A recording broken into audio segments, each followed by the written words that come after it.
अस्सलामुअलैकुम। Horror stories के एक न्यू एपिसोड के साथ मैं हूं मज़हर मलिक। कैसे हैं आप लोग? उम्मीद है खैरियत से होंगे। आज की ये खौफनाक कहानी जो मैं आपको सुनाने जा रहा हूं, ये मुझे भेजी है वक्कास फ़हीम ने गुजरांवाला से। और आज की कहानी के हवाले से सबसे पहले मैं ये बात कहना चाहूँगा, जो 16 साल से कम उम्र हैं वो इस वीडियो को ना देखें। आप लोगों ने कई खौफनाक कहानियां सुनी होंगी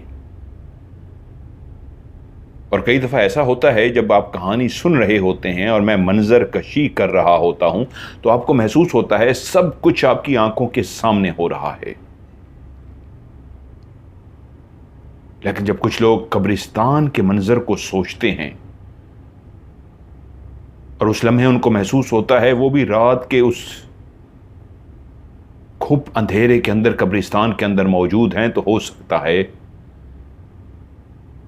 इस कहानी को सुनने के बाद कुछ टाइम के लिए वो बहुत ज्यादा खौफजदा हो जाएं। लेकिन एक बात हमेशा याद रखिए, जब से आप ये खौफनाक कहानियां सुन रहे हैं तो आप भी उन लोगों की लिस्ट में शामिल हैं जो पहले बहुत ज्यादा अपने आप को डरपोक महसूस करते थे और वो कहते थे कि हम जिन्नात और इस तरह की कहानियों से बहुत डरते हैं, ऐसी जगहों से भी जाने से डर लगता है। लेकिन आपकी सुनाई हुई कहानियों को सुनने के बाद जिस अंदाज में आप कहानी को बयान करते हैं, हम अपने आप को उसी जगह पे महसूस करते हैं, तो यूं लगता है हम आपके साथ साथ कई इस तरह की हॉन्टेड लोकेशन पर घूम के वापस आए हैं। ऐसा लगता है जैसे सब कुछ हमारी आंखों के साथ ना सिर्फ सामने हुआ है बल्कि हमने भी कई ऐसी जगह अपनी आंखों से देख ली हैं। खादिम, जो उस गांव के कब्रिस्तान का अकलौता गोरकन था,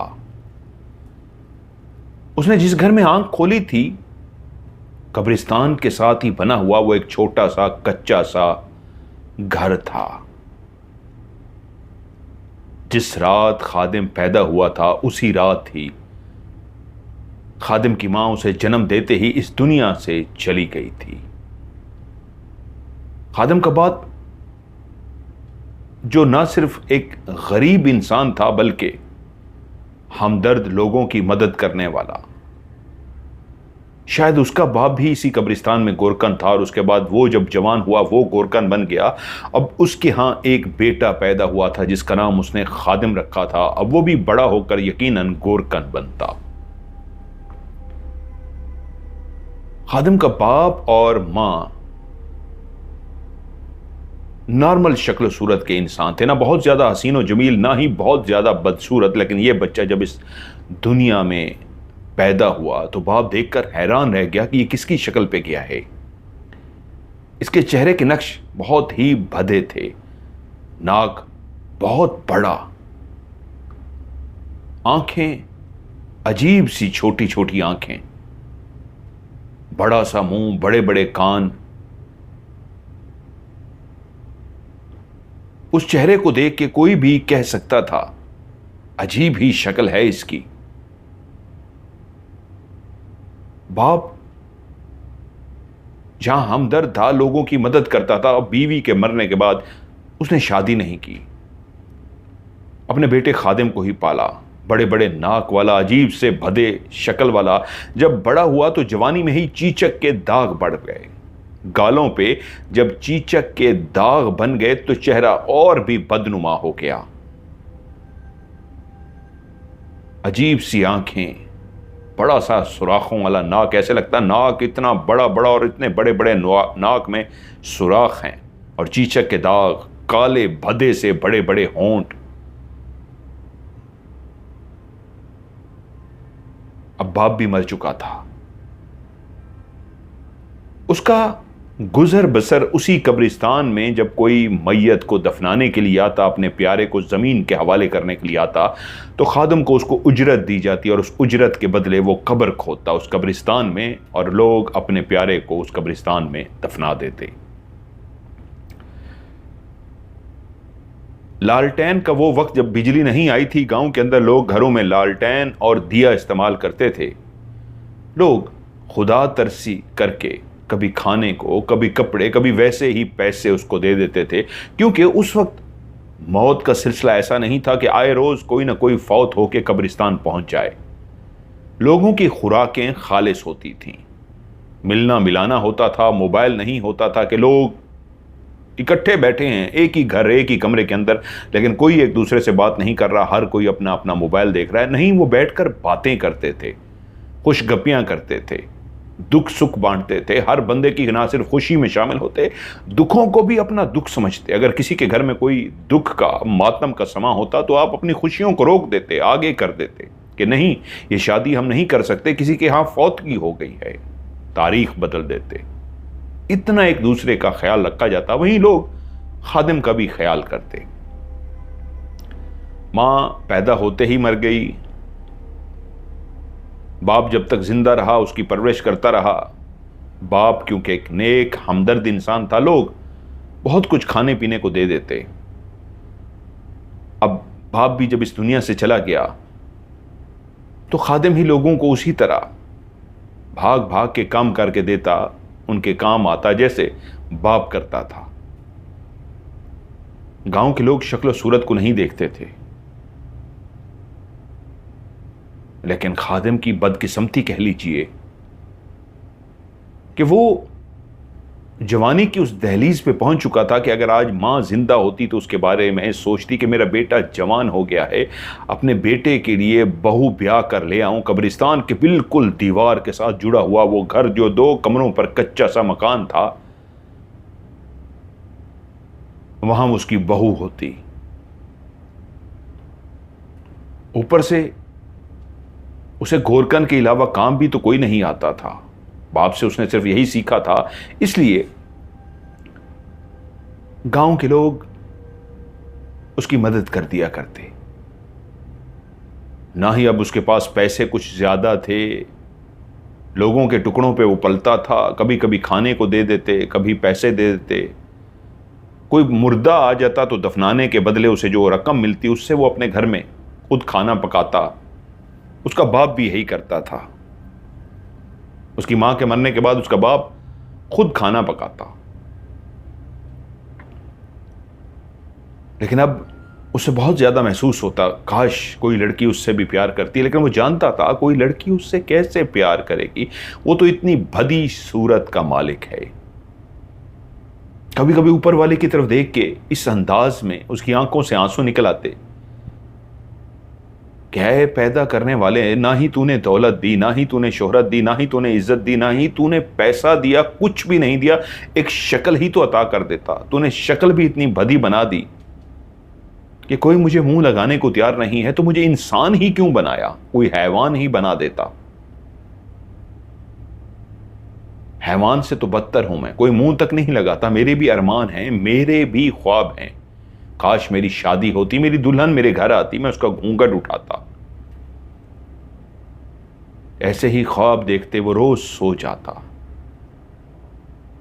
शादी की उम्र गुजर रही थी, यहां तक कि वो 40 साल का हो गया। अब जानता था तन्हाई काटते काटते, खुदा से गिला करते करते कि ना ही पैसा है, ना ही कुछ खाने को है, और ना ही कुछ ऐसा कि कोई उसकी अपनी बेटी उसे निकाह की सूरत में दे दे। जब वो 45 साल का हुआ तो जिसामत के हिसाब से तो बहुत था, ठीक ठाक था, ना ही कमजोर था ना ही मोटा था। लेकिन अब अजीब सी अंदाज में जिंदगी गुजारते गुजारते कभी कभी उस पर एक दौरा सा पड़ता। काश कोई लड़की मुझे मिल जाए, रास्ते में ही मिल जाए, इस अंदाज में कि उसे जाते ही मैं जबरदस्ती पकड़ लूं, उसे गले लगा लूं, उसे बेइंतहा चूमूं, उसे प्यार करूं, उसके साथ जबरदस्ती करूं। क्योंकि वो बहुत एक शर्मीला सा लड़का पैदा हुआ था। लेकिन अब तो 45 साल का एक जवान, वो जवान जो किसी औरत को आंख उठाकर नहीं देखता था, जिसके अंदर आग लगी हुई थी औरत से मिलाप के लिए, लेकिन वो औरत को कैसे देखता, उसकी शर्म और हया जो बाप ने उसके अंदर डाली थी, वो शर्मीला सा पैदा हुआ था। हया तो नहीं कहनी चाहिए, शर्म, जो एक शर्मीला होने की वजह से वो किसी को देख तक भी ना पाता। लेकिन कोई अगर दूसरी तरफ मुंह करके देख रहा होता तो भरपूर उसके जिस्म का ये मुआयना करता। वहीं पे उसकी जिंदगी में एक ऐसी रात आई जिसने तूफान बर्पा कर दिया। वो जिसको दौरे पड़ते थे, जिसके अंदर एक शैतान जाग जाता था जो खुदा से गिला करते करते थक चुका था। अब तो खुदा से सिर्फ एक ही जुमला कहता, इंसान ही क्यों पैदा किया तूने मुझे जो कुछ भी नहीं देना था। इतनी बदसूरत अगर मुझे बनाना था तो किसी ऐसे घर में ही पैदा कर देता जहां पे कम से कम पैसा तो होता, क्योंकि वो देख चुका था जिनके पास पैसा हो वहां पे लोग शक्ल सूरत भी नहीं देखते थे, अपनी बेटी ब्याह देते थे। ये कब्रिस्तान गांव से कुछ फासले पर था। एक ऐसा गांव था जहां पे लोग मौज मस्ती भी करते, शराब भी पीते, और चौधरी की हवेली तो ऐसी थी जहां पे एक पूरी मस्ती, एक भरपूर अयाशी की रात होती, क्योंकि चौधरी और उसके बेटे अयाश तबीयत के पैदा हुए थे। तो गांव के कुछ लोग जो अयाशी पसंद करते थे वो चौधरी के यहां मुलाजिम थे, तो वहां उनको भी देसी दारू पीने को मिल जाती। उनके यहां आए रोज शहर से लड़कियां बुलवाई जाती। वो ये सारी बातें सुनता था तो उसके जज्बात भड़क उठते थे, लेकिन वो कुछ नहीं कर सकता था। थोड़े थोड़े पैसों को वो तरसता था, लेकिन उस जिंदगी से जहां वो आजिज आ चुका था, जहां उसको अपनी जिंदगी से नफरत सी हो चुकी थी, वहीं पे उसी गांव की एक मुटियार, अल्हड़ मुटियार, एक ऐसी लड़की जो कंवारी थी, जिसके वजूद के नशेबो वराज इतने खूबसूरत थे, खुदा ने जहां उसे हसीनो जमील बनाया था वहीं पे जिस्म के नशेबो फराज भी ऐसे दिए थे कि वो ऐसी अल्हड़ मुटियार थी कि जब भी गुजरती खादिम गोरकन के सीने पे तीर चल जाते, वो तड़पने लगता उसके वजूद को देखकर। जानता था वो कोई दूसरा जन्म लेकर एक नई शक्ल के साथ पैदा हो जाए तो शायद ये लड़की उसे कबूल कर ले। इस भदी सूरत के साथ, गुर्बत के साथ, तो वो कभी भी उसकी तरफ देखना भी नहीं चाहेगी। तो वो छुप छुप के उस गांव की अल्हड़ मुटियार साजिदा को देखता। यूं समझ लीजिए,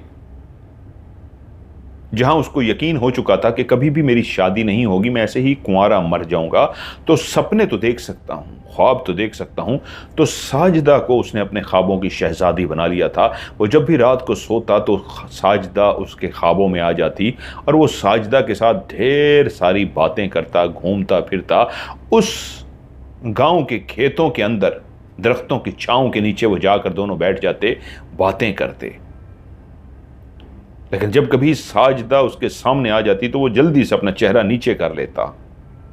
वो एक नौजवान लड़की थी, वो 45 साल का एक मर्द बन चुका था, लेकिन साजिदा जैसे ही वहां से गुजर जाती और उसे पता चल जाता अब वो मेरी तरफ नहीं देख रही, तो आंखों को इस अंदाज में उसके जिस्म के अंदर पैवस्त कर देता कि उसकी आंखें उसके वजूद का एक एक हिस्से का बगौर इस तरह जायजा ले रही होती जैसे उसने अपनी आंखों में कैमरे लगा रखे हों।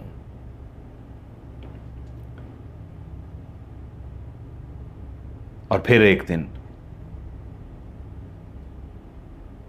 आसमान को बादलों ने अपनी लपेट में ले लिया। आज वो अपने बिस्तर से जब सो के उठा तो उसे पता चला कि बाहर आज बादल आए हुए हैं, आज धूप नहीं निकलेगी।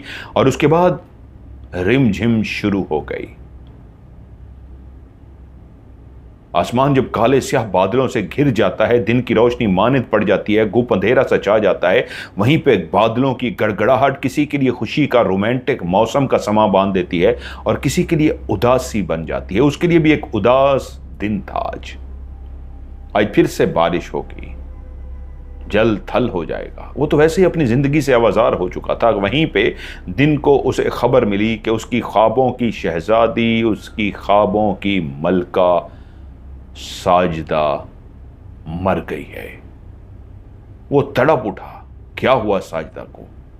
ये एक ऐसी खबर थी जिसने उसे भी गमज़दा कर दिया। साजिदा मर गई थी। गांव के तमाम लोगों ने साजिदा के नमाज जनाजा में शिरकत की। जैसे ही कोई उस गांव में मरता था तो सबसे पहले गोरकन को इतला दी जाती थी कब्र बनाने के लिए। उसे भी इतला दे दी गई और उसके बदले एक जो पैसा बनता था वो पैसा भी दे दिया, उजरत उसकी दे दी गई। उठा, उसने अपने औजार उठाए। उस रिमझिम के मौसम में उसने कब्र को खोदना शुरू कर दिया। मरने वाले उसे बताकर जाते थे कि जो मरा है, क्योंकि उसको कद का तो पता नहीं होता था, जिसको उसने देखा होता था तो उसका पता होता था। अगर कोई औरत जात है तो उसके घर वाले बताते थे कि इतनी लंबी कब्र बनानी है, उसका इतना कद है। तो वो कब्र के अंदर लेटा हुआ कब्र को नाप रहा था कि आया वो इस कद के बराबर की कब्र बन गई है। कब्र को वो नाप चुका। नापने के बाद वो बाहर निकला और इंतज़ार करने लगा कि जब नमाज जनाजा पढ़ के वो इसको दफनाने आएंगे तो वो यहीं पे मौजूद होगा। नमाज जनाजा में उसने भी शिरकत की। गांव का चौधरी भी और उसके बेटे भी नमाज जनाजा में शामिल हुए थे। चौधरी जो बहुत अयाश तबीयत का था, लेकिन जब भी किसी के यहां खुशी या गमी होती थी उसमें शिरकत जरूर करता था। सब नमाज जनाजा पढ़ चुके, उसके चारपाई को उठाया गया और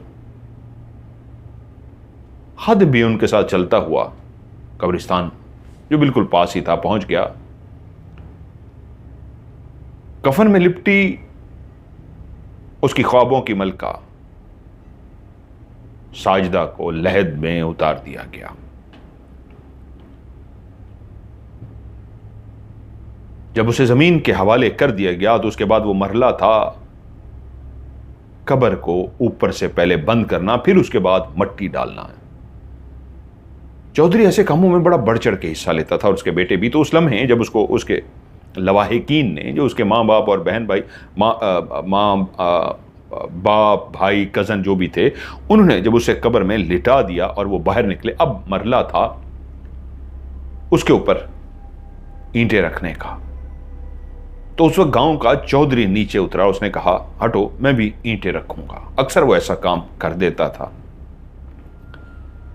ईंटों को रखा गया और उसके बाद जब मट्टी डालने की बाहरी आई तो उसकी जेब से एक नोट इस अंदाज में निकला, वो बड़ा नोट जो खादिम जैसे बंदे ने कभी जिंदगी में इतना बड़ा नोट नहीं देखा था।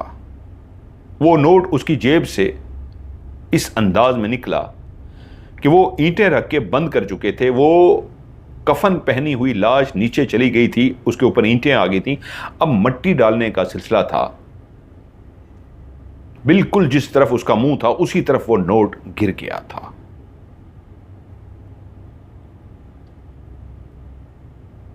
किसी ने भी नहीं देखा था। सिर्फ और सिर्फ उस लम्हे खादिम की नजर गई थी कि चौधरी की जेब से निकलने वाला एक बहुत बड़ा नोट, उस वक्त 500 का नोट सबसे बड़ा नोट होता था, वो गिर गया। और उसने देखा कि मैं चौधरी को बताऊं, बताने लगा, लेकिन उसने देखा चौधरी को नहीं पता उस नोट के ऊपर मट्टी चली गई है और बाकी लोग भी मट्टी डाल रहे हैं। किसी ने भी आवाज़ नहीं दी। उसने अपनी निगाहों को घुमाया, इधर उधर कोई देख रहा है, किसी को भी ना पता चल सका। वो इस अंदाज में चौधरी के आमने सामने खड़ा था कि किसी को पता ना चला सिवाय खादिम के कि वो नोट जहां उस लड़की का सर था उस जगह पर गिर गया था। और ये सब कुछ इतनी जल्दी में हुआ था, उसे ये भी समझ ना आई कि वो नोट मट्टी के अंदर गया है या जब आखिरी ईंट रख रहे थे उसके अंदर चला गया है। कब्र को मट्टी डालकर बंद कर दिया गया। वहीं खड़े होकर गांव के लोगों ने आखिरी दुआ की और दुआ करने के बाद अपने घरों को चल दिए। खादिम के दिल की धड़कन इसलिए तेज थी, एक बहुत बड़ा नोट उस कब्र में रह गया है और किसी को भी नहीं पता। अगर ये नोट मैंने निकाल लिया मैं तो कितने दिन अच्छा खा सकूंगा, अयाशी कर सकूंगा। चौधरी के यहां लड़कियां आती हैं, मैं भी शायद किसी लड़की को ले आऊंगा। उसके साथ रात गुजारूंगा। ऐसी कई बातें सोचता सोचता वो रात होने का इंतजार करता रहा, लेकिन बारिश ऐसी तेज हुई, ऐसी तेज हुई कि अब वो जानता था टाइम ऐसा हो गया है, रात के 8 बज गए हैं, अब कोई भी कब्रिस्तान की तरफ नहीं आएगा। अपने घर से उसने लालटेन निकाली और लालटेन निकालकर उस कब्र के पास पहुंच गया। फिर भी उसने एक दफा तसल्ली की, कोई मौजूद तो नहीं है। जानता था उसका घर का रास्ता ही इस अंदाज का था कि उसको कब्रिस्तान के अंदर से गुजर के आना होता था, तभी वो अपने घर में दाखिल हो सकता था। यानी उस घर को इस अंदाज में बनाया गया था कि मेन दरवाजा उस घर का खुलता ही कब्रिस्तान में था, और लेफ्ट और राइट दोनों तरफ कब्रें हैं। उन कब्रों के बीच में चलते चलते चलते आप घर के अंदर दाखिल हो जाते हैं। उसने कब्र को खोदना शुरू कर दिया। यह पहली दफा उसकी जिंदगी में था कि बंद की हुई कब्र को फिर से खोल रहा था, वरना वो एक नई कब्र हमेशा बनाता था। खोलते खोलते खोलते उसने पूरी मट्टी हटा दी, लेकिन अभी तक नोट उसे कहीं नजर ना आया। क्या इसका मतलब है नोट वहीं गिर गया है? जो मेरा अंदाजा है, जिस जगह पे उसका सर है उस जगह पे गिर गया है। बाहर बहुत तेज हवा चल रही थी, बारिश रुक चुकी थी। अब उसने ईंटें हटानी शुरू कर दी, और जैसे ही उसने मुंह वाली तरफ से ईंट हटाई, एक ईंट हटाई, उसे नीचे नोट नजर ना आया। उसने दूसरी, तीसरी, 5-6 ईंटें जब हटा दी तो उसका आधा वजूद जो कफन में लिपटा था नजर आना शुरू हो गया, और नोट बिल्कुल उसे नीचे पड़ा हुआ मिल गया। उसने जल्दी से वो नोट उठाया, अपनी जेब में डाल दिया। उसके दिल की धड़कन तेज थी। वो एक ऐसा काम करने जा रहा था कि कोई दफन हो चुका है, अपनी आखिरी आराम गाह पे सो चुका है, और फिर से वो उस आराम गाह को खोल रहा था। जब उसने नोट जेब में रख लिया तो एकदम उसकी ख्वाबों की मलका जो कफन में लिपटी इस वक्त कब्र के अंदर सोई हुई थी अपनी अबदी नींद, उसके हाथ कांपना शुरू हो गए। कांपते हाथों के साथ वो उसके चेहरे के पास अपने हाथ ले गया, जो मुसलसल तेजी से हाथ कांप रहे थे। उसने उसका चेहरा खोल दिया। मुर्दे को जो कफन पहनाया जाता है वो तो बस एक आरजी सा बांधा होता है। चेहरा खोलने की देर होती है कि वहीं पे एक हवा का तेज झोंका आया। अभी वो चेहरे की तरफ ही देख रहा था, जो चेहरा उसने खोला था, मुंह से कपड़ा हटाया था, कि उस चेहरे की तरफ देखते हुए जिसकी दिल की धड़कन तेज थी, उसकी ख्वाबों की मलका आंखें बंद की अबदी नींद सो रही थी, वहीं तेज हवा का झोंका ऐसा आया कि वो उसका कफन आगे तक खुल गया। जब उसका कफन आगे तक खुल गया तो उसका आधा वजूद उस हवा के झोंके ने बेलिबास कर दिया। वो एक सफेद चादर, वो एक सफेद कफन जो इस वक्त उस लड़की का लिबास था, इसने सिर्फ चेहरा देखने के लिए कफन खोला था, लेकिन उस हवा ने उसे बेलिबास किया। तो एकदम से जब उसके बेलिबास हुए जिस्म पे इसकी निगाह पड़ी तो ये एकदम घबरा गया, छलांग मारी और छलांग मार के कब्र के बाहर निकला और जमीन पर लेट गया। इसकी दिल की धड़कन इतनी तेज थी, इसे खुद समझ नहीं आ रहा था, ये हाँप रहा था,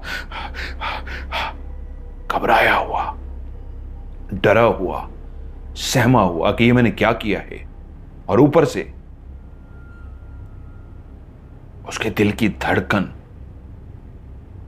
जो उसकी आंखों ने हकीकत में देख लिया था, जो आज तक वो ख्वाब में देखता आया था, हकीकत में उसने चेहरा और चेहरे के नीचे जो खदोखाल थे उसके जिस्म को लिबास के बगैर देखना, तो उसके दिल को इस तरह पागल जनूनी कर गया कि वो कांप भी रहा था, डर भी रहा था और बेचैन था। क्या मैं दोबारा झांक कर देखूं? लेकिन उसका दिल कह रहा था अब तूने झांका तो वो आंखें खोल देगी और तुझे पकड़ लेगी।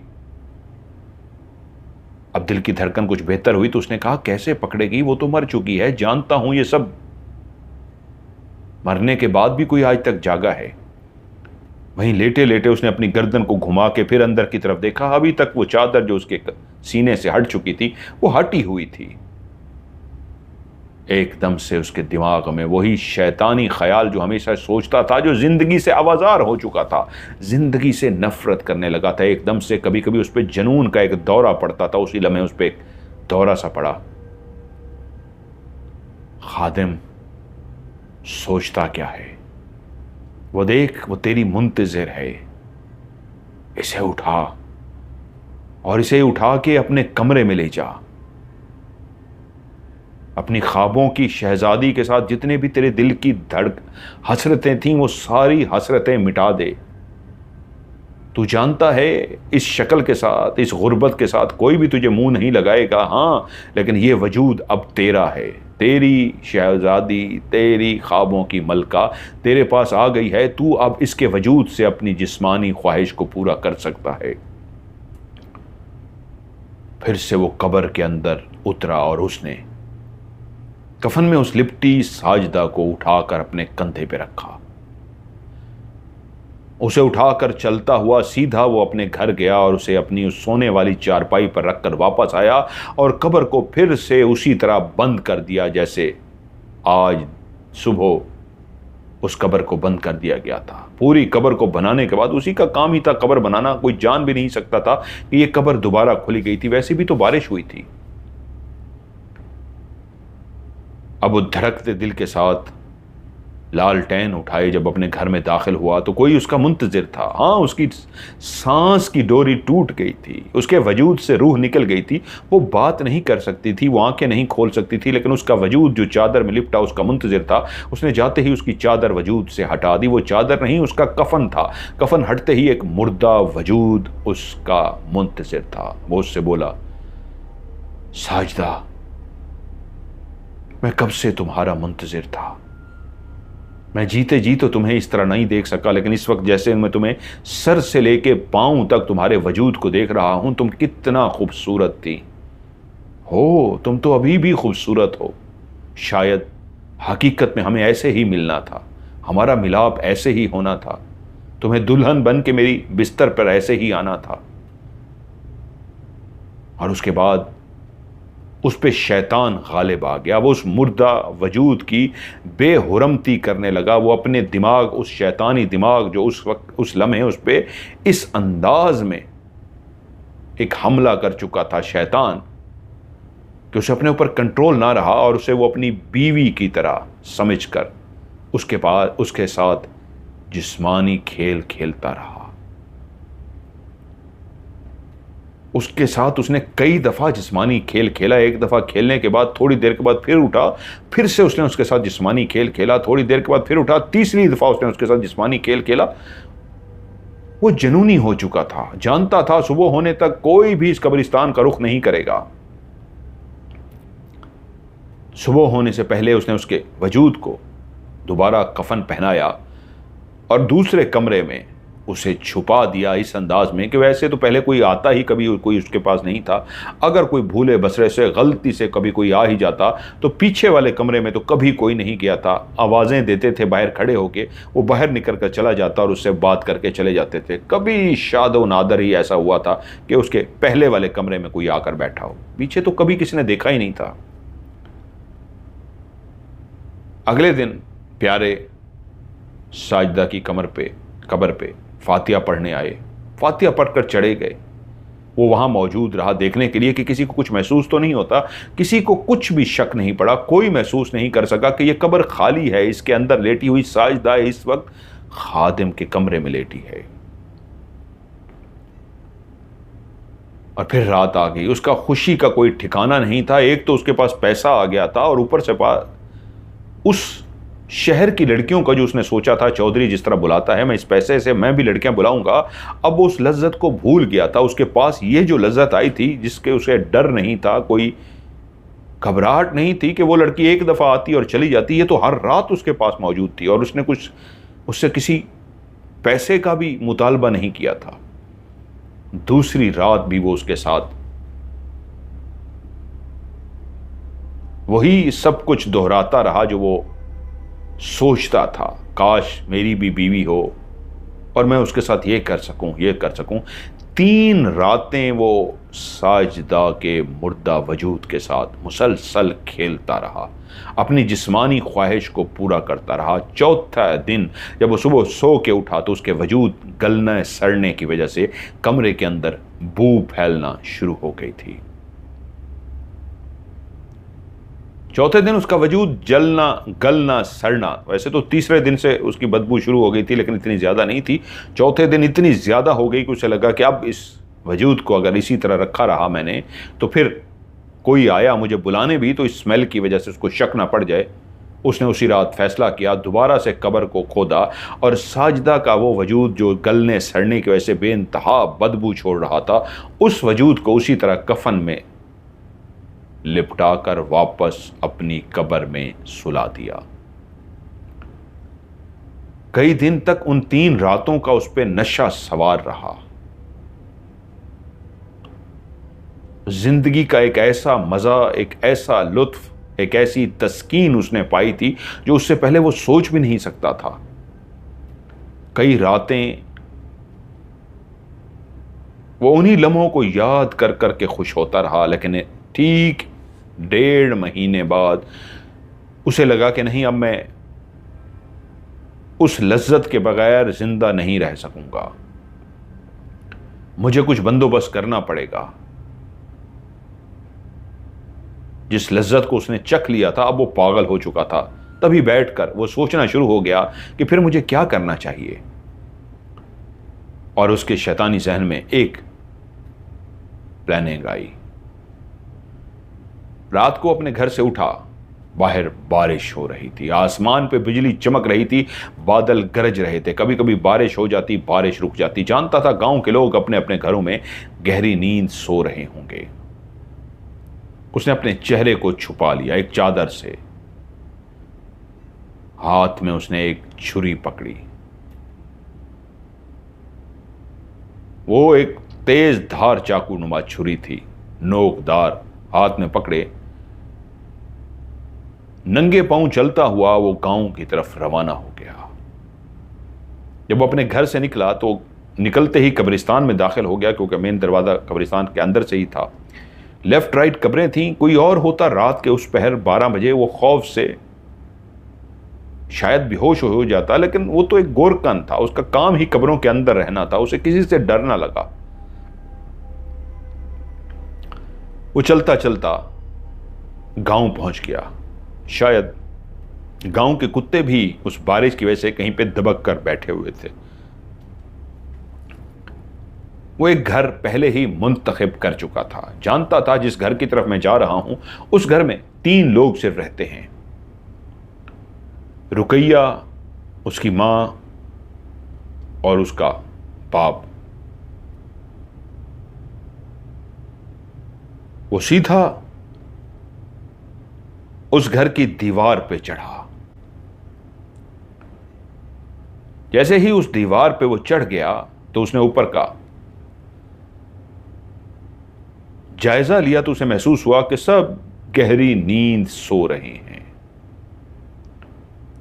आहिस्ता के साथ वो नंगे पांव धब की आवाज से नीचे उतर गया। फिर तसल्ली की, कोई जागा तो नहीं। किसी को भी अंदाजा नहीं हुआ था उसके कूदने का। आज बारिश हुई थी इसलिए वो कमरे में सो रहे थे। एक कमरे में रुकैया की मां और बाप और दूसरे कमरे में रुकैया सो रही थी। गर्मियों के दिन थे, दरवाजे वो खोल के इसलिए सोए थे कि हवा आती रहे, क्योंकि बाहर वो सहन में सोने वाले लोग थे, लेकिन आज बारिश की वजह से वो अंदर सोए हुए थे। वो सीधा दबे कदमों चलता हुआ रुकैया के कमरे में दाखिल हुआ, लेकिन उससे पहले वो अच्छी तरीके जायजा ले चुका था कि रुकैया का बाप और मां गहरी नींद सो चुके हैं। मां बाप के खराटों की आवाज क्लियर आ रही थी। वो चलता हुआ रुकैया की चारपाई के करीब गया। उसने गहरी नींद में सोई हुई रुकैया को देखा और उसके दिल में खुशी के लड्डू फूट पड़े कि अब ये मेरी जीनत बनेगी। चंद लम्हे उसे देखने के बाद उसने अपना एक हाथ इंतहाई जोरदार तरीके से उसके मुंह पे रख दिया कि वो चीख ना मार सके, और दूसरे हाथ से उसने छुरी के सीने पे वार करने शुरू कर दिए। वो अपनी उस हाथ में पकड़ी हुई छुरी से एक के बाद एक के बाद एक उसके सीने पे वार कर रहा था। गहरी नींद सोई हुई रुकैया बेचारी जानती ही नहीं थी उस पे क्या आफत टूट पड़ी है। एक तो वो चीख नहीं मार पा रही थी, उसने उसके मुंह को दबोच रखा था कि उसके लिए सांस लेना मुश्किल हो रहा था। उसका हाथ इतना चौड़ा बड़ा हाथ, उसके हाथ ने जानता ही नहीं था एक नाजुक सी लड़की के नाक को भी और मुंह को भी ढांप रखा है। अपनी तरफ से तो उसने उसके मुंह पे हाथ रखा हुआ था कि वो चीख ना सके, लेकिन वो नहीं जानता था उससे उसका नाक भी उसकी हथेली के नीचे आ गया है, जिसकी वजह से उसके लिए सांस लेना मुश्किल हो रहा है। और ऊपर से उसके सीने पे वो चाकू से वार कर रहा था, एक के बाद एक। वो एक नाजुक सी गांव की लड़की टांगें जोर जोर से मार रही थी, उछल रही थी। पता नहीं कैसे वो बेचारी जिसका सांस बंद हो रहा था, जो जोर जोर से टांगे मार रही थी, उसकी एक टांग सीधी, जो अपनी जान बचाने की तगोदो में थी, सीधी उसके पेट में जाके लगी, और इतने जोर से लगी कि वो उसके लिए बिल्कुल तैयार ना था। और ऐसी जगह पे उसको लगी कि एकदम से उसके मुंह से भी हल्की सी चीख सी निकल गई, और उसका हाथ उसके चेहरे से थोड़ा सा ढीला हो गया। बस इतना ही लम्हा था, उस लड़की ने एक गहरी लंबी सी सांस ली। इसका सांस काफी देर से बंद था। सांस लेते ही उसने चीखना शुरू कर दिया। एक जोरदार उसने चीख मारी, और एक के बाद एक वो चीख मारती गई। उधर जैसे ही उसके मुंह से चीख निकली, खादिम समझ गया मामला बिगड़ गया है। छुरी हाथ में पकड़े तेजी से दौड़ता हुआ वो दीवार पे चढ़ा, और दीवार की दूसरी तरफ उसने छलांग लगाई, और दौड़ता दौड़ता दौड़ता वो गांव से निकल के कब्रिस्तान में दाखिल हो गया, और सीधा अपने घर के अंदर दाखिल हो गया। उधर रुकैया के माँ बाप ने जैसे ही बेटी की एक चीख सुनी और उसके बाद मुसलसल चीखें उनको सुनाई देने लगी, वो जल्दी से उठ गए कि क्या हुआ है। पहले जब इंसान गहरी नींद में सोया होता है, उसे समझने में कुछ देर लगती है, लेकिन जब उनको समझ आ गई, वो उठ के भागे, और चीखों की वजह से इर्द गिर्द के जो घर बने हुए थे गांव के, उसमें से भी लोग जागना शुरू हो गए कि ये चीखें कहां से आ रही हैं। उधर दोनों मियां बीवी उठकर रुकैया के कमरे में पहुंचे तो क्या देखते हैं, बेटी खून के अंदर लथपथ है। उसके वजूद से खून इस तरह बह रहा है कि मां ने जोर जोर से चीखना शुरू कर दिया। अब घर में दो चीखें थी, पहली रुकैया की और दूसरी मां की चीखें पूरे गांव को इकट्ठा कर रही थीं। गांव वाले भी उठ उठ के घर के करीब पहुंचे। दरवाजा खटखटाया गया। दोनों मां भाग के आई, दरवाजा खोला, गांव वाले आए, देखा रुकैया खून में लथपथ पड़ी है। किसने मारा, कौन था? तो मां बोली, जब वो चीख रही थी, हम लोग उठ के बाहर निकले हैं तो हमने किसी को सिर्फ भागते हुए देख सके हैं। मर्द था, औरत था, कौन था ये नहीं पता, बस ऐसा महसूस हुआ है जैसे कोई दीवार पे था और दीवार कूद गया है। इससे ज्यादा हमने कुछ नहीं देखा, और वो भी मां ने देखा था। जैसे ही मां कमरे से बाहर निकली, उसी लम्हे कोई दीवार दूसरी तरफ कूदा था, उसकी बैक साइड थी। मां इससे ज्यादा कुछ ना देख सकी। उधर खादिम भागता हुआ सीधा अपने कमरे में पहुंचा। जल्दी से उसके कपड़े जिस पे खून लग गया था, उसने अपने कपड़े जल्दी से उतारे और उसी लम्हे उनको धोना शुरू कर दिया। वो कोई सबूत नहीं छोड़ना चाहता था, क्योंकि अभी ताज़ा ताज़ा खून पड़ा था। उसने उनको धो दिया। जानता था कि उसको किसी ने नहीं देखा, काम तो बिगड़ गया था, लेकिन उसके पीछे कोई नहीं आया था, लेकिन फिर भी उसके दिल के अंदर खौफ था। अब उधर जब गांव वाले इकट्ठे हो गए तो वहीं गांव के अंदर एक लड़का जो डिस्पेंसरी में शहर में काम करता था, लेकिन इसी गांव में ही उसका रहना था, उसको बुलाया गया। उसने कहा, इसका खून बहुत बह गया है, इसका बचना बहुत मुश्किल है। गांव का एक अकलौता जो हकीम था, उसे बुलाया गया। वो इस मामले में इतना तो वो नहीं था, कनाड़ी सा था। उसने अपनी जो ट्रीटमेंट देनी थी वो दी, लेकिन अगले दिन सारा गांव इकट्ठा था उस जगह पे जहां पे कहीं भी दुख सुख की बात होती तो उस जगह पे वो सारे जमा हो जाते। गांव के बुजुर्ग, जवान, बूढ़े सब जमा थे सिवाय औरतों के, और सर पकड़ के बैठे थे कि ये गांव में कैसी वारदात हुई है।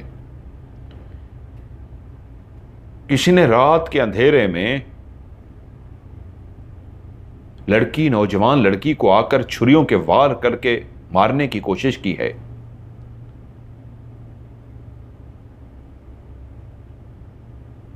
रुकैया का बाप असलम सर झुकाए बैठा हुआ था, क्योंकि उसके कानों ने यह आवाज सुन ली थी। कुछ लोग आपस में सरगोशी कर रहे थे। हमें तो कोई लड़के का चक्कर नजर आता है कि लड़की ने किसी के साथ धोखा किया है और उसने गुस्से में आके छुरियां मारी हैं। ये लड़की लड़के का चक्कर है। वो जानता था उसकी बेटी पाक दामन है, उसकी बेटी ऐसी नहीं है, उसका किसी के साथ चक्कर नहीं हो सकता। लेकिन एक बेटी का बाप था, जहां दुखी था, बेटी की हालत नाजुक थी, वहीं पे उस पंचायत में बैठा था कि कोई फैसला हो सके, कोई बात हो सके, कोई अंदाजा लगाया जा सके क्या हो सकता है, किसने किया होगा। हर कोई अपनी राय दे, लेकिन उस राय में जब उसके कानों ने ये लफ्ज भी सुन लिए कि कोई तोहमत लगा रहा था, लड़के का चक्कर है, तो उसकी आंखों से आंसू टपक पड़े। सब अपने अपने बैठकर सरगोशी कर रहे थे। आज की इस महफिल का एहतमाम इसलिए किया गया था कि इसका कुछ पता लगाया जा सके कि यह किसकी वारदात है। वहीं पे जो पैरों को फॉलो करता है, खोजी जिसको कहा जाता है, जो उन दिनों में गांव में एक खोजी होता था जो पांव के निशानों को देखकर बता देता था कि ये पांव किस सिमत जा रहे हैं, और उन पांव का पीछा करते करते करते वो उस घर तक, उस जगह तक, उस मकाम तक पहुंचा देता, खोजी खोज लगाकर कि इस घर में ये जो पांव है ये इस घर वाले का है, ये इसका है, इसका है, ये वाला जो पांव है ये चोर का है, ये डाकू का है। ये पहले बहुत होते थे खोजी। फिर कुत्ते भी आ गए खोजी कुत्ते तो आज भी गांव में इस्तेमाल होते हैं। खोजी ने कहा क्योंकि रात बारिश हुई थी तो बारिश की वजह से उसके पांव को ढूंढना बहुत मुश्किल है। अगर बारिश ना हुई होती तो खोजी का यकीनन मदद ली जाती और वो कोई ना कोई हेल्प करता। अब सवाल ये था फिर क्या किया जाए। वहीं पे गांव का कालू कुम्हार अपनी जगह से खड़ा हो गया। उसने गांव वालों को मुतवज्जो किया कि सब मेरी बात सुनो। सब चौंके उसकी तरफ देखना शुरू हो गए। उसने कहा, मैंने कुछ दिनों पहले एक औरत को देखा था। उसके खून खून से भरे हुए थे, उसके हाथ में एक खंजर था, चाकू था। वो बहुत खौफनाक थी, उसका चेहरा बहुत खौफनाक था।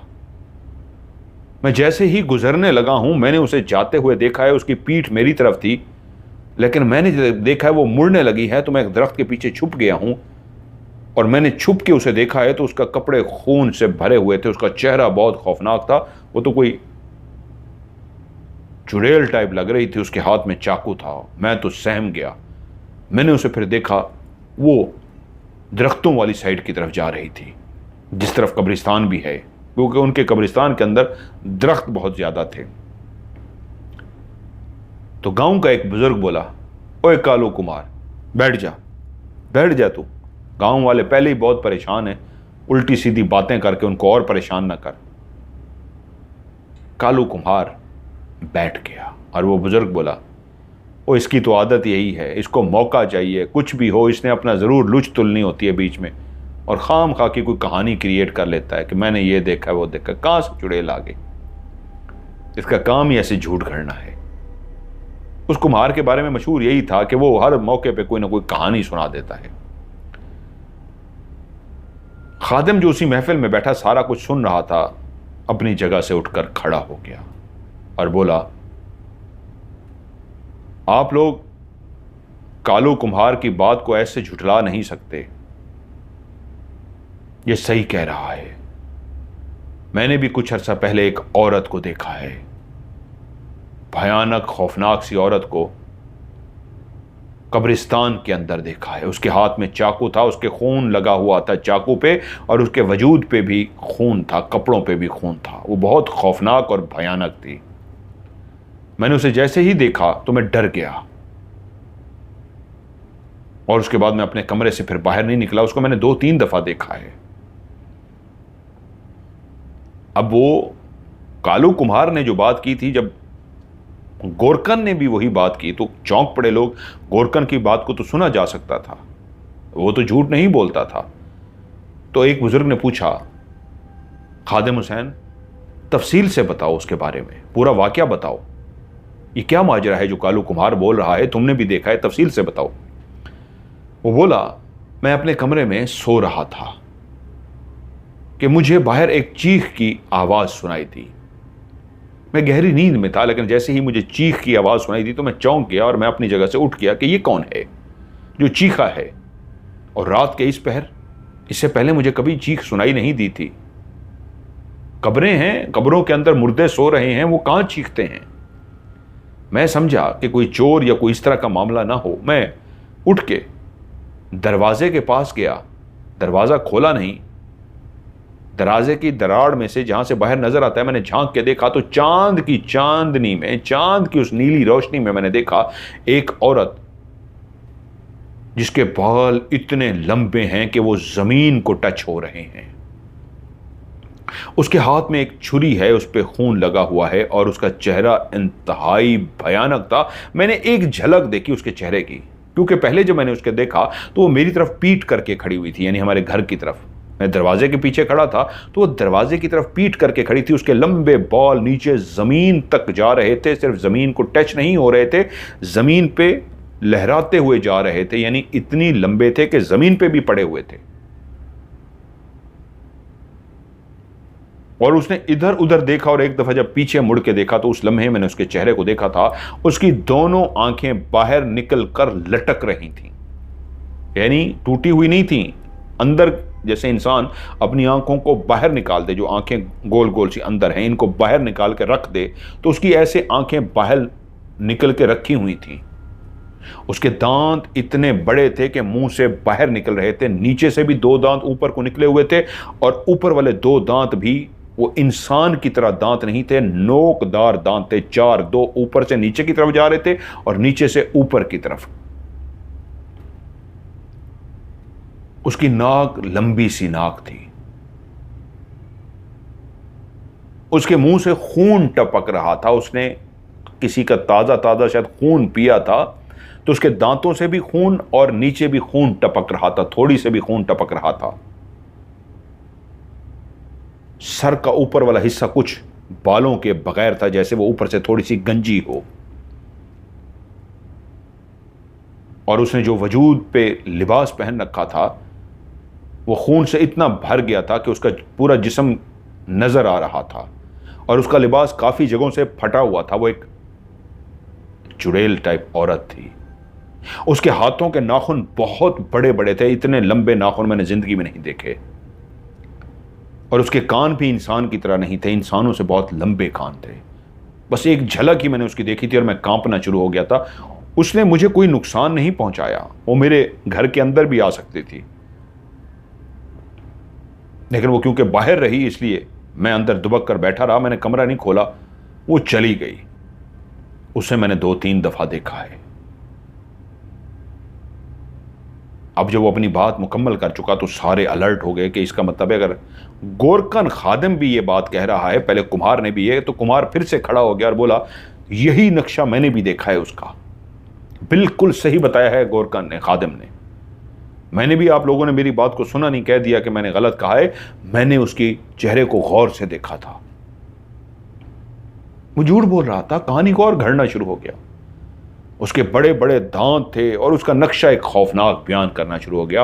वो एक भयानक चुड़ैल बनाने में उसको लगा हुआ था, यहां तक कि उसने उससे कहा कि उसके पांव भी उल्टे थे। पांव का जिक्र खादिम ने नहीं किया था, लेकिन उस कालू कुम्हार ने उठ के फिर से उसका नक्शा सेम उसी तरह का बयान करके, जिस तरह खादिम ने बताया था, गोरकन ने उसी तरह का नक्शा बयान करके इजाफी चीज, उसके पांव भी उल्टे कर दिए। अब आपस में बातें होती रहीं, यही फैसला हुआ कि अब जब तक इस चुड़ैल का पता नहीं लगता, जो इस गांव में चुड़ैल आ गई है, जिसने रुकैया को भी मारने की कोशिश की है, उसका खून पीने की कोशिश की है, हमें कुछ करना पड़ेगा। फिलहाल गांव के लोगों से इल्तिजा है कि शाम होने से पहले, अंधेरा होने से पहले पहले अपने घरों में चले जाया करें और अपने घरों के खिड़कियां दरवाजे अच्छी तरीके बंद करके सोएं, क्योंकि हमें उस चुड़ैल का मुकाबला करना होगा, हमें उस चुड़ैल को देखना होगा। अब सब बेइंतहा परेशान हो गए, अपने अपने घरों को तो चले गए, सिवाय गोरकन के सब डरे हुए थे। गोरकन जानता था कि उसने एक कहानी घड़ दी और कहानी उसे आइडिया मिला था कालू कुमार से, और उसने कालू कुमार की सुनी हुई बात को आगे बता दिया था। अब वो जानता था मजीद अब उसके लिए शिकार करना आसान होगा। अब वो अपने घर में तो पहुंच गया लेकिन खुश था। रुकैया का बाप असलम ने बताया था, जब उससे खैरियत दरियाफ्त की गई तो उसने कहा था मुश्किल है, हकीम साहब ने दिलासा तो दिया है लेकिन उसकी हालत बहुत ख़राब है।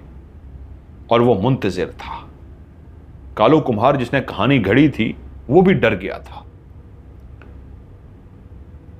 2 दिन बाद खबर आई, रुकैया भी अल्लाह को प्यारी हो गई है, मर गई है।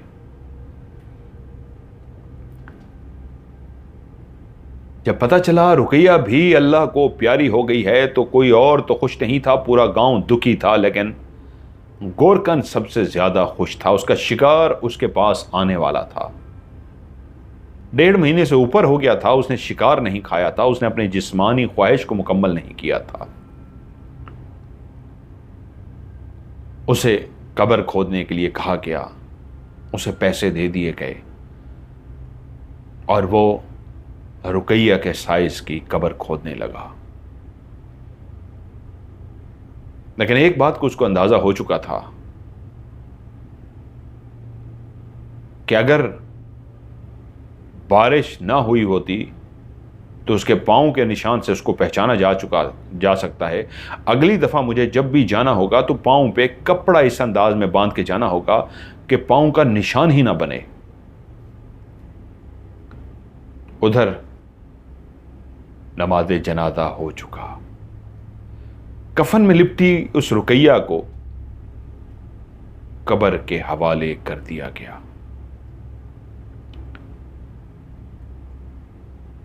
उधर वो रात का इंतजार कर रहा था। जैसे ही रात हुई जानता था आज तो कोई घरों से बाहर नहीं निकलेगा। उस चुड़ैल वाले वाकये ने सारे गांव को डरा कर रख दिया था। कौन आता आज कब्र खोदते हुए बिल्कुल तसल्ली में था कि आज तो कोई भी नहीं आने लगा। इसलिए उसने 12 बजे का भी इंतजार नहीं किया था। आज उसने रात 8 होते ही कब्र को खोदना शुरू कर दिया था। उसके अंदर इतनी बेचैनी थी अपनी उस जिस्मानी भूख को मिटाने की। बेखौफ हो चुका था। उसे किस बात का खौफ था? चुड़ैल वाली कहानी काम कर गई थी। उसने जल्दी से कब्र को खोदा।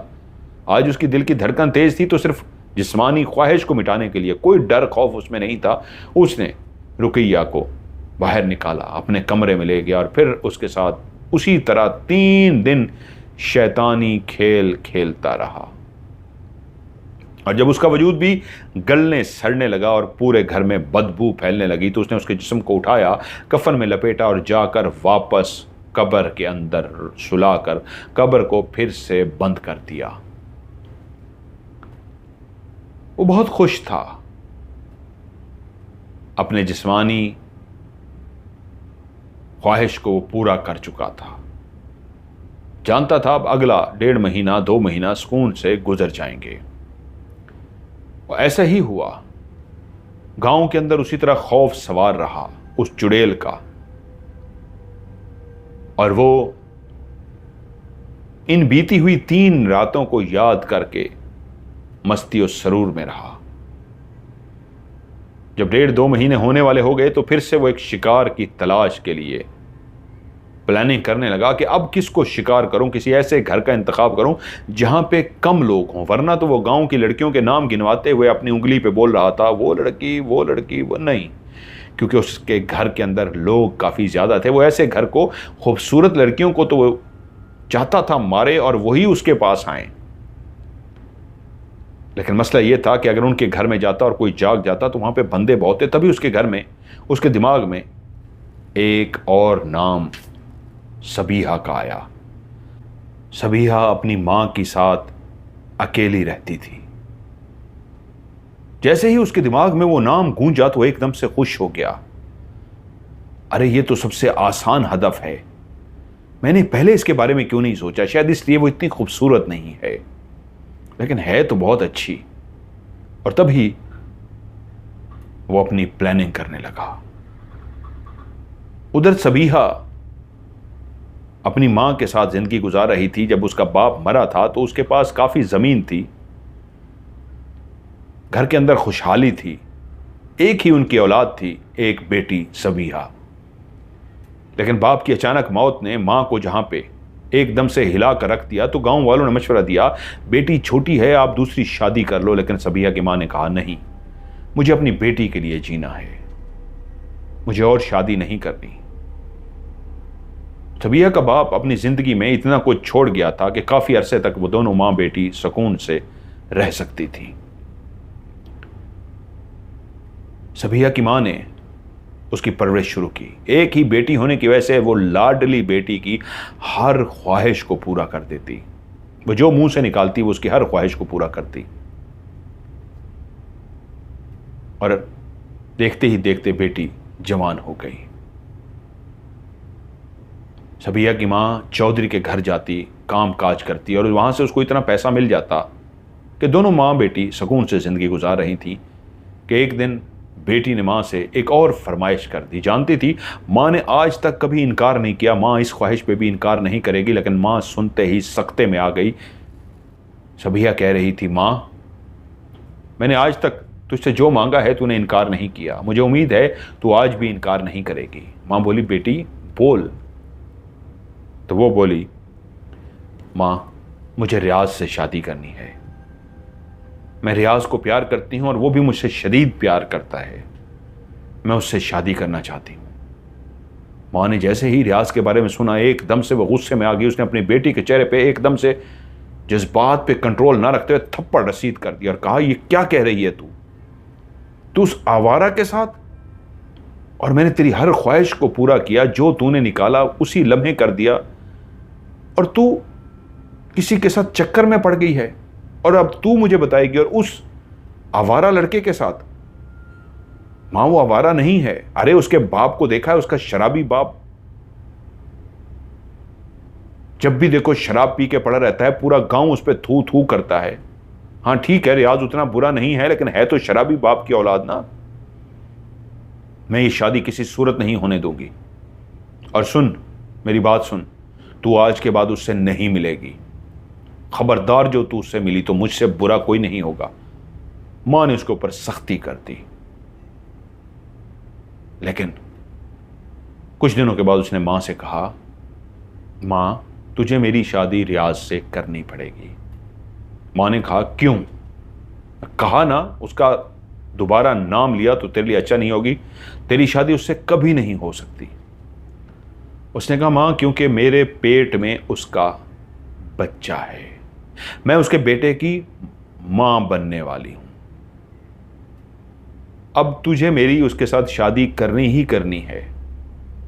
अगर तू मेरी शादी नहीं करेगी तो मैं खुदकुशी कर लूंगी। अगर तू चाहती है मैं खुदकुशी ना करूं तो बेहतर है मेरी शादी कर, वरना मैं पूरे गांव को बता दूंगी कि मेरे पेट में रियाज का बच्चा है और मेरी मां उससे मेरी शादी नहीं होने दे रही। रियाज का बाप बुरा है, रियाज तो बुरा नहीं। मां समझदार थी। उसने कहा, नहीं, ये बहुत गलत हुआ है। वो गांव की दाई के पास गई और उसने दाई से कहा, मैं तुम्हें पैसे देने को तैयार हूं, मेरी इज्जत बचा लो। उसे सारी बात बता दी। दाई ने पैसे के एवज कह दिया कि ठीक है, मैं पूरे गांव को नहीं बताऊंगी, मैं ये केस कर देती हूं। उधर बेटी, जब से मां ने सख्ती शुरू की थी, उसने मां से शादी की बात की थी, मां ने उस पर शदीद सख्ती कर दी थी और मां हर वक्त उस पर निगाह रखना शुरू हो गई थी। इसलिए वो अब बजाय दिन को कहीं मिलती, वो रियाज को कहती, रियाज उसको नशे वाली गोलियां ला कर देता। गांव का वो अकलौता डिस्पेंसर जो शहर काम करता था, वो उसका दोस्त था, उसको कहता, वो उसको नशे की गोलियां ला कर देता और रियाज वो नशे की गोलियां सबीहा को दे देता। सबीहा दूध में वो नशे की गोलियां पीस कर डाल देती। मां दूध पीती और रात को गहरी नींद सो जाती और सबीहा जाके रियाज से मिलती। उस मिलने के ही नतीजे में था कि उसने बता दिया था मेरी मां मानने को तैयार नहीं है। तभी तो उन दोनों ने बच्चे की तरफ चले गए थे। बच्चा जान के पैदा कर लिया था, इस तरह के मां जरूर मान जाएगी। पहले भी वो मिलते थे, जिस्मानी ताल्लुक बनाते थे, लेकिन बच्चा पैदा नहीं कर रहे थे। जब वो बता चुकी मां को, तो तभी रियाज ने कहा था, अगर हमारा बच्चा होने वाला हुआ और तुमने मां को बता दिया, फिर वो मान जाएंगी। अब भी वो मिल रही थी माँ को नशे की गोलियां देकर। उधर माँ दाई से बात कर चुकी थी कि मुझे बेटी का बच्चा ज़ाय करवाना है। और जब उसे पता चला कि मेरी माँ मेरा बच्चा ज़ाय करवाने जा रही है, शादी नहीं करेगी, तो उसने रियाज से कहा, तुम कुछ कर सकते हो करो, अगर तुम्हें मुझसे प्यार है तो तुम्हें इस लम्हे कुछ करना होगा, वरना मेरी माँ मेरी शादी कहीं और कर देगी और बच्चा भी गिरवा दिया जाएगा। वो एकदम से परेशान हो गया और बोला, ठीक है, कल तुम तैयारी रखना, रात को 12-1 बजे के करीब मैं घर आऊंगा और हम यहां से भाग जाएंगे, शहर चल के रहेंगे, अपनी पसंद की जिंदगी गुजारेंगे, इस गांव को छोड़ देंगे। दोनों ने बात तय कर ली। मां ने जो उसकी जहेज के लिए, शादी के लिए सामान, जेवरात, पैसा इकट्ठा कर रखा था, वो उसने पहले ही सोच लिया था कि वो लेकर भाग जाएगी। उसने रियाज से कहा, इस दफा मुझे कुछ ज्यादा गोलियां दे दो ताकि मां जल्दी ना उठे, गहरी नींद सोई रहे और हम भाग जाएंगे। रियाज ने उसे गोलियां दे दी। कल की उनकी प्लानिंग थी कि कल रात वो भागेंगे। उसने वो अगली ही रात में 7 बजे 8 बजे जब मां ने सोना था, वो गोलियां पीस के मां को खिला दी। मां गहरी नींद सो गई। सबीहा अब इंतजार करने लगी रात का कि 12 बजे 1 बजे और वो आ जाए। उधर उसी रात सबीहा के घर आने के लिए खादिम तैयार हो चुका था। खादिम मुंह पे कपड़ा लपेटे उसकी दीवार पे चढ़ गया। धप की आवाज आई तो सबीहा, जो पहले से मुंतजर थी, बोली, कितना पागल है, दरवाजा खुला हुआ है और ये दीवार कूद के आ रहा है, इसको कहा भी था सीधा दरवाजे से आ जाना, इसकी भी अक्ल काम नहीं करती। मां तो सो रही थी, गहरी नींद, आज तो गोलियां भी डबल दे दी गई थी मां को। उधर जैसे ही दरवाजा खोल के अंदर वो दाखिल हुआ तो वो यही समझी कि रियाज आया है, लेकिन अंदर रियाज नहीं, अंदर खादिम आया था। खादिम ने आते ही उसे दबोच लिया।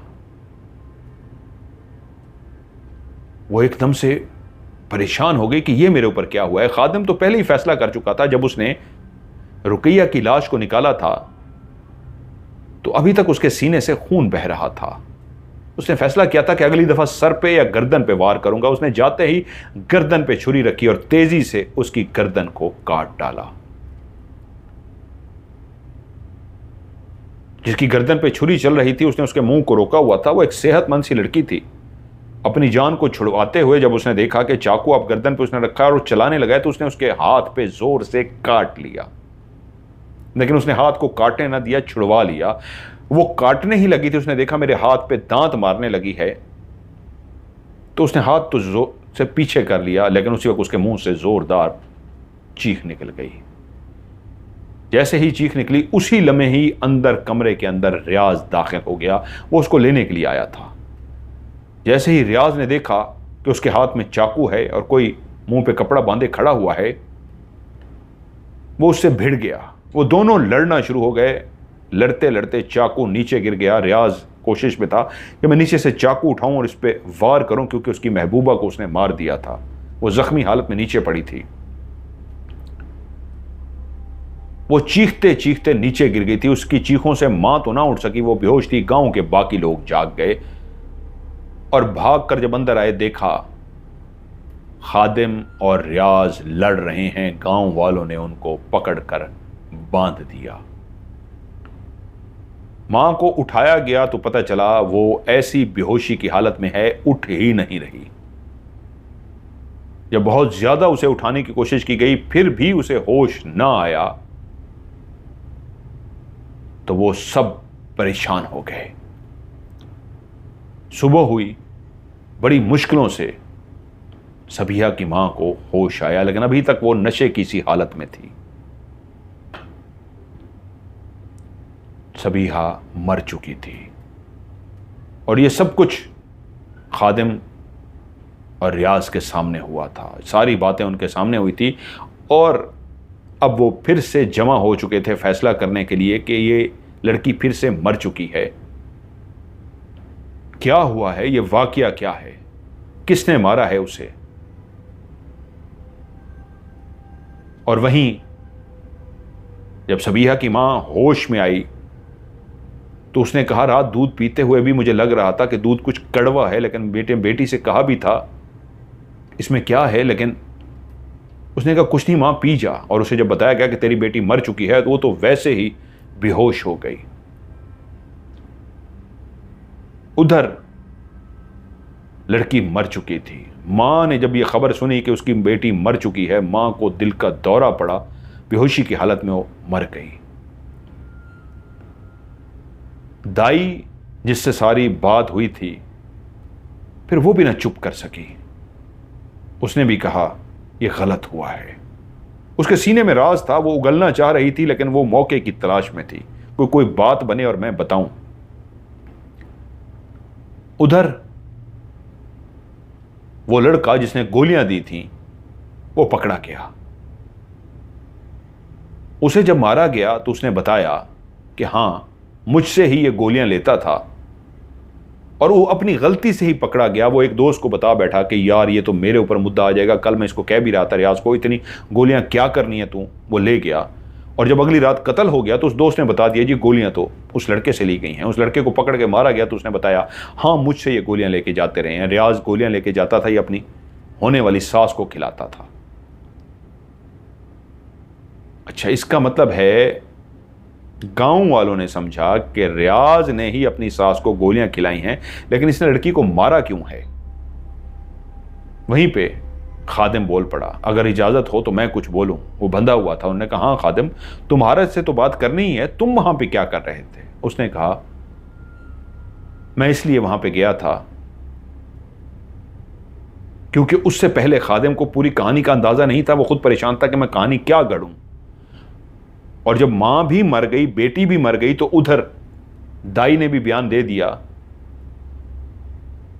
मां परेशान थी, बेटी का रियाज के साथ चक्कर था और रियाज ने शादी के बगैर उसे मां बना दिया था। और सबीहा की मां मेरे पास आई थी, वो बच्चा ज़ाय करवाना चाहती थी। जो उसके पेट में बच्चा है वो रियाज का है और वो चाहती थी बच्चा ज़ाय हो जाए। और मुझे शक है ये रियाज ने ही कुछ किया है। बस कहानी मिल गई खादिम को। उसने कहानी घड़ दी कि जी मेरे आने की रीज़न ये थी, मुझे सबीहा की मां ने रात को इसलिए बुलाया था कि आज रात को मेरे घर आ जाना, तुमसे कुछ बात करनी है। मैंने कहा फिर भी बताइए, घर रात को क्यों बुला रही हैं। तो उन्होंने मुझे कहा था कि कोई बच्चा है, ये नहीं बताया था किसका बच्चा है, ये कहा था कोई बच्चा है, उसको दफनाना है जो अभी इस दुनिया में नहीं आया। दाई केस करेगी, उस बच्चे को बाहर निकालेगी, तुमने उस बच्चे को जाके सिर्फ दफनाना होगा। उसी सिलसिले में बात करने के लिए मुझे बुलाया गया था। और मैं जब घर में दाखिल हुआ तो मैंने देखा इसके हाथ में छुरी थी, रियाज के हाथ में, और ये उसे मार रहा था। अब कहानी सारी रियाज के खिलाफ जा रही थी क्योंकि गोलियां भी वही ला कर देता था, लड़के ने गवाही भी दे दी थी, उसी का बच्चा भी था। और गांव वालों ने यही अंदाज़ा लगाया कि जब रियाज को पता लगा उसका बच्चा हो गया है और वो किसी बात पे नहीं मानी तो उसने उसको मार दिया। उधर माँ बेहोश पड़ी रही और माँ ने जब खबर सुनी बेटी मर चुकी है, माँ भी मर गई। रियाज को उन्होंने पुलिस के हवाले कर दिया। खादिम का तो कोई कसूर था नहीं, वो तो बात सुनने के लिए गया था। और उसने जब देखा रियाज मार रहा है, रियाज मार चुका है, तो वो रियाज से लड़ना शुरू हो गया था। गांव वालों की नज़रों में वो तो हीरो था, उसने तो बचाया था। अगर वो वहां ना होता तो रियाज पकड़ा ही ना जाता, रियाज भाग जाता और लड़की मर जाती, मां भी मर जाती। वो हीरो बना। लेकिन उस रात जब वो अपने कमरे में सोया था, उसने एक भयानक ख्वाब देखा। वो देखता है कि साजदा, वो उसकी ख्वाबों की मलका जिसको पहली दफा उसने निकाला था, वो कब्र से निकली है और कब्र से निकलने के पास उसके पास आई है। और उसके पास का आते ही कहा है, एक और शिकार तेरा मुंतजिर है, सबीहा भी आ गई है, जा अब उसके साथ भी अय्याशी कर। बस एक बात याद रखें, जल्दी से अय्याशी करके मेरी कब्र में आ जा, मैं अकेली हूं, मेरे साथ आकर लेटना। तू जब मेरे साथ आकर लेट जाएगा मैं भी सुकून में आ जाऊंगी, बस जल्दी आ जा, मैं तेरा इंतजार कर रही हूं। वो डर गया, ये कैसा ख्वाब है। आज तो उसे सबीहा को बाहर निकालना था जो मर चुकी थी, जिसको दफना दिया गया था। उसने कहा ये मैं कैसे ख्वाब देख रहा हूं। खैर उसने अपने आप को नॉर्मल किया और उठा। जिस सबीहा को कब्रिस्तान में दफनाया गया था वो बेलचे और सामान लेकर जैसे ही उसकी कब्र के पास गया तो क्या देखता है, रियाज कब्र के पास बैठा हुआ है। वो एकदम से ठटक गया कि इसको तो पुलिस के हवाले किया गया था, ये तो पकड़ा गया था, सारा केस ही इस पे डल गया, मैं तो हीरो बन गया, ये यहां पे क्या कर रहा है। वो एकदम से रुक सा गया कि पीछे से देखा ये कौन बैठा है। वो जैसे उसके करीब गया और उसने कहा कौन हो तुम, और उसने पीछे मुड़ के देखा तो वो रियाज था। रो रो के उसकी आंखें लाल सुर्ख हो गई थी। उसने कहा तुम तो पुलिस के पास होने चाहिए थे, यहां क्या कर रहे हो। उसने रोती हुई आंखों से कहा अपने प्यार से मिलने आया हूं, मैं नहीं, सब तेरे मुंतजिर हैं, देख सामने देख। उसने जैसे ही देखा उसी वक्त कब्रें खुलना शुरू हो गई, एक के बाद एक के बाद एक। इधर उधर वो देख रहा, कब्रें खुलती जा रही हैं और कब्रों के अंदर सोए हुए मुर्दे जिनके हड्डियां बच चुकी हैं, वो हड्डियों के ढांचे उठकर खड़े होना शुरू हो गए। ये पहली दफा मंजर देख रहा था, कोई ख्वाब नहीं, खुली आंखों से मंजर देख रहा था। उसने थोड़ी देर पहले जो ख्वाब देखा था वो उसने साजदा का देखा था, लेकिन ये तो ख्वाब नहीं हकीकत था। मुर्दे उठ रहे थे और चलते हुए उसके पास आ रहे थे। उसने एकदम से आवाज सुनी, साजदा की आवाज उसके कानों में सुनाई दी, सबीहा उठ जाओ, रुकैया भी तुम्हारा इंतजार कर रही है, अब उठ जाओ। उसने पीछे नहीं देखा, साजदा, रुकैया और सबीहा की सिर्फ उसने आवाज सुनी। दौड़ता दौड़ता अपने कमरे में आ गया, हाँपना शुरू हो गया। कमरे में उसने लालटेन पहले ही जलाया हुआ था, वो अपने बिस्तर पर हाँप रहा था। उसे समझ नहीं आ रही थी ये क्या हो रहा है। दरवाजा उसने अंदर से बंद कर दिया था और उसने हाँपते हुए चादर अपने मुंह पर ले ली थी, जैसे उस चादर को मुंह पे लेने से जो भी बाहर का मंजर है उसकी आंखों के आगे से ओझल हो जाएगा। तभी उसे कमरे के अंदर से किसी के बोलने की आवाज आई, सबीहा तुम भी आ गई हमारे साथ। ये साजदा की आवाज थी। देखो रुकैया और मैं कब से तुम्हारा इंतजार कर रहे थे कि तुम भी आ जाओ, बहुत भूख लगी है, बस अब ज्यादा इंतजार मत कराओ। चलो रुकैया पकड़ो उसे। उसने जैसे इस आवाजों को सुना अपने मुंह से चादर को हटा दिया और कांपते हुए वजूद के साथ उसने देखा तो कमरे में जो लालटेन जल रही थी उसकी रोशनी में उसने देखा एक बड़ा सा बर्तन जिसके अंदर तेल उबल रहा है और उसके गिर्द तीनों बैठी हुई हैं, सबीहा, रुकैया और साजदा। और रुकैया अपनी जगह से उठी और उसने सामने कोने के अंदर एक शख्स को देखा जो मुंह छुपा के दीवार की तरफ मुंह करके बैठा हुआ है और कांप रहा है। उसने देखा कि वो शख्स कोई और नहीं, वो खादिम हुसैन है जो छुपा हुआ है अपने बिस्तर पे। वो एक क्लियर देख रहा है। रुकैया गई और उसको जाके बाजू से पकड़ लिया। वो बाजू छुड़वाना शुरू हुआ गया तो भाग के साजदा भी उसके पास चली गई। दोनों ने उसको बाजू से पकड़ लिया। वो तो हूबहू खादिम था। खादिम तो चारपाई पे लेटा था लेकिन वो कोने पे खड़े खादिम को पकड़ रही थी। और तभी उसने देखा वो खादिम को पकड़ कर ले आई और सबीहा बोली तेल बिल्कुल गर्म हो गया है, बस डाल दो इसे। और उन्होंने उसे उस कढ़ा के अंदर डाल दिया। जैसे ही उसे उस कढ़ा के अंदर डाल दिया तो उसने फिर से अपना मुंह चादर में लपेट लिया कि ये मैं क्या देख रहा हूं, ये तो मैं सोया हुआ नहीं हूं, ख्वाब नहीं देख रहा, ये तो कोई हकीकत पर मबनी मंजर है। कि उसे एकदम कमरे में चीखो पुकार सुनाई दी।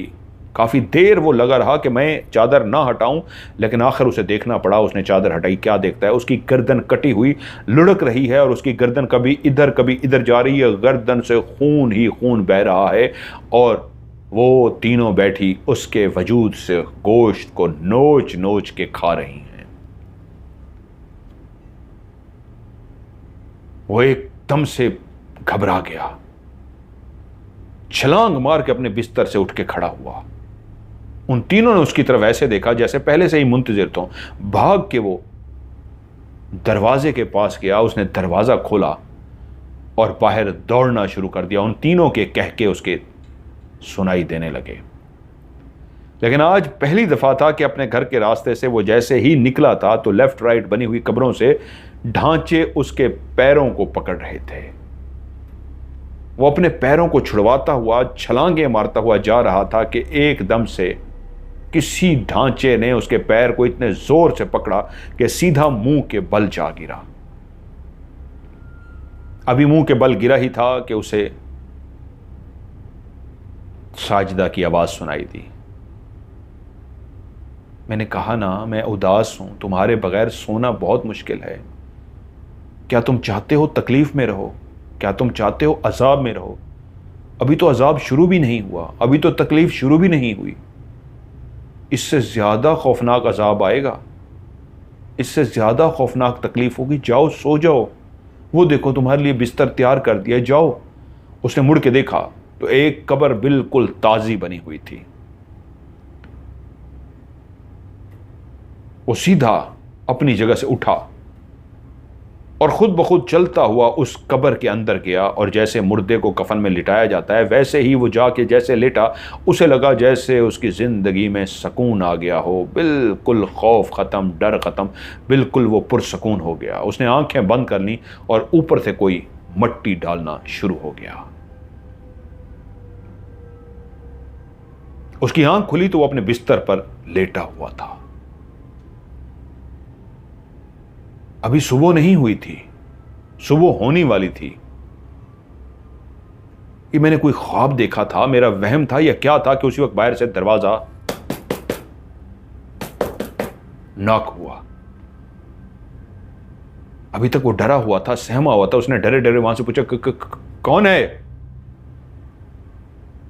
साजिदा की आवाज आई, मैं हूं साजिदा, आ जाओ, बाहर तेल गरम हो चुका है, अब तुम्हें डालना है। तुम्हें कहा था ना कब्र से मत उठना, तुम उठ गए ना, अब तुम्हें डालना है, आ जाओ। और साथ ही रुकैया और सबिया की भी आवाज आई, हमसे अब बर्दाश्त नहीं हो रहा, दरवाजा तोड़ो, दरवाजा तोड़ो और इसको बाहर निकालो, इसकी बोटी बोटी कर दो।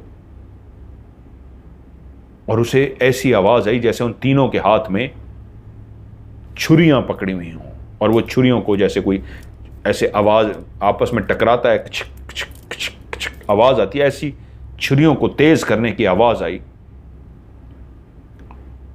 और उसी वक्त बस उसके हवास जवाब दे गए। उसने कहा, मुझे जिंदगी बचानी है, मुझे भागना पड़ेगा वरना ये मुझे मार डालेंगे। उसी वक्त उसने दरवाजा खोला तो देखा वो तीनों ही दरवाजे के बाहर हाथों में छुरियां लेके खड़ी थीं। उसने आओ देखा ना ताओ दौड़ना शुरू कर दिया। पागलों की तरह वो दौड़ता दौड़ता दौड़ता गांव में दाखिल हो गया और जोर जोर से चीखना शुरू हो गया, मुझे बचाओ, मुझे बचाओ, मुझे बचाओ। गांव वाले जाग गए। वैसे भी अब जागने का टाइम हुआ जाता था, सब जाग गए तो देखा वो पागलों की तरह मदद के लिए पुकार रहा है।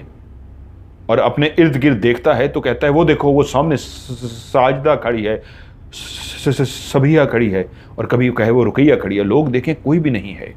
गांव का एक बुजुर्ग आगे आया जो समझदार था, उससे बोला, क्या हुआ है खादिम हुसैन, तुम्हें क्यों नजर आ रही हैं सबिया? वो मुझे मारना चाहती हैं। तुम्हें क्यों मारना चाहती हैं? तुमने क्या किया है? मैंने मारा था उनको। किसको मारा था? मुझे बचा लें। कुछ आगे आने लगे कि इसे पूछो। उस बुजुर्ग ने इशारा किया, अभी रुको, इसको बोलने दो, इसको पानी दो। उसको पानी दिया गया और उसके बाद उसने तोते की तरह सब कुछ बोलना शुरू कर दिया। जब वो सब बता चुका तो गांव वालों का खून खौलना शुरू हो गया कि इसने ये किया है। जब गांव वालों का खून खौलना शुरू हो गया, इससे पहले कि लोग कुल्हाड़ियां लाठियां लेकर आते और उसको वहीं पे मार कर दफन कर देते, कि उसकी दिमागी हालत बताते बताते इस तरह पागल हो गई कि लोगों ने अपनी आंखों से देखा जैसे कोई उस पर छुरियों के वार कर रहा हो। लोग पीछे हट गए, बुजुर्गों ने कहा पीछे हट जाओ। उसको ऐसे लगता था जैसे किसी ने वार किया हो और खून बहना शुरू हो जाता। वो उस जगह को पकड़ता और वहां से खून बहना शुरू हो जाता। फिर कोई उसके और छुरी का वार करता और उस जगह से खून बहना शुरू हो जाता। इस अंदाज में उस पर वार हो रहे थे, जो छुरियां नजर नहीं आ रही थी लेकिन लगता था उस पर छुरियों के वार हो रहे हैं। देखते ही देखते वहीं पे उसका वजूद गिरा। इतना उसमें से खून बह गया, इतना उसके ऊपर खून की वार किए गए थे कि अभी सूरज की रोशनी नहीं निकली थी, उजाला जरूर हुआ था, लेकिन लोगों ने उस उजाले में उसको इस तरह कत्ल होते देखा था कि सब तौबा करना शुरू हो गए। उसने अपने एक एक गुनाह की कबूल कर लिया था और वहीं तड़प तड़प कर एक ऐसी मौत मरा कि एक इबरत का निशान बन गया। उसका पूरा वजूद इस अंदाज में कटा हुआ था, कोई जगह ही नहीं बची थी जहां पे चाकू से वार न किया गया हो। जब वो मर चुका तो गांव वालों ने कहा इसके वजूद को आग लगा दो, इसको दफनाने की जरूरत नहीं है, इस पे मट्टी का तेल डालो और इस पे आग लगा दो। तो एक बुजुर्ग ने कहा नहीं, ये अपने अंजाम को पहुंच चुका है, अब इस वजूद को आग लगा के क्या करोगे? जिन्होंने बदला लेना था, हमारी आंखें उनको नहीं देख सकी लेकिन उन्होंने अपना बदला ले लिया, इसको दफना दो, इसका नमाजा जनाजा मत पढ़ो, कफन इसको मत पहनाओ, लेकिन इस लहूलुहान वजूद को कब्र खोदो और उसमें दफन कर दो। इस जहां के बाद एक और जहां भी है जहां इंसान ने अपने आमालों का हिसाब देना है। ये अपने अंजाम को पहुंच चुका है। इस वक्त जिस तरह लोगों की कंडीशन है, लोगों के इस वक्त खून खौल रहा है, मुझे पता है कोई भी नमाज जनाजा पढ़ने को भी तैयार नहीं होगा। बस एक कब्र खोदो और इसे दफना दो। वहीं पे फौरी तौर पे कब्रिस्तान में कब्र खोदी गई। जिस तरह प्रॉपर कब्र बनाई जाती है वैसे नहीं, एक गड्ढा ही खोदा गया और उस गड्ढे के अंदर उसकी लाश को एक चादर में लपेट के उसके अंदर डाल के बंद कर दिया गया। लेकिन कई दिनों तक गांव के अंदर सोग रहा उन वालदैन, उन रिश्तेदारों के लिए जिनके प्यारों के साथ ये हुआ था। और उसने कुम्हार वाली बात भी क्लियर कर दी थी कि वह झूठ मैंने गढ़ा था, वो कोई चुड़ैल नहीं थी। और उसने वहां मान लिया था कि कुम्हार ने जब एक कहानी घड़ी तो मुझे वहां से आइडिया मिल गया था और मैंने भी उस कहानी को आगे से वैसे ही सुना दिया, बढ़ा चढ़ा के, जैसे कुम्हार ने झूठ बोला था। और उसने ये बताया था कि मैं जब कब्र में लेटा था तो मैं सुकून में आ गया था, मुझे कब्र में लेटना है, मेरा सबसे ज्यादा सुकून कब्र है, जब मैं कब्र में लेटूंगा तो मैं सबसे ज्यादा सुकून में आ जाऊंगा, मुझे सुकून पहुंचाओ, मुझे कब्र में लेटना है। अल्लाह बेहतर जाने वो क्यों कब्र में सुकून महसूस कर रहा था। लेकिन एक बुजुर्ग वहां पे बोले मरना तो उसने था, लेकिन मरने के बाद एक आग, एक जहन्नम उसकी मुंतजर थी, इसलिए कह रहा था मरने के बाद मुझे सुकून मिलेगा, इसलिए मुझे कब्र में लेटाओ। कहते हैं कि उस गांव में कितने अरसे तक उस गोरकन का खौफ रहा, उस बदबख्त को लोग बद्दुआएं देते रहे, उससे डरते रहे। और फिर वक्त के साथ साथ ये कहानी जहां हर जगह उस गोरकन की फैल गई, वहां आज भी कहते हैं उस गांव के अंदर उस गोरकन की कब्र मौजूद है। लेकिन ये कोई नहीं जानता इसमें से कौन सी कब्र है जो उस गोरकन की है, क्योंकि जब उसे दफनाया गया था तो उसके ऊपर जो बाकायदा मट्टी डाल के तावीज़ बनाया जाता है वो तावीज़ भी नहीं बनाया गया था। इसलिए वो कहते हैं मट्टी में मिल गया और अपने अंजाम को पहुंच गया। आप लोगों को ये कहानी कैसे लगी नीचे कमेंट्स में ज़रूर बताइएगा। वीडियो को लाइक कीजिएगा, दोस्तों के साथ शेयर ज़रूर कीजिएगा।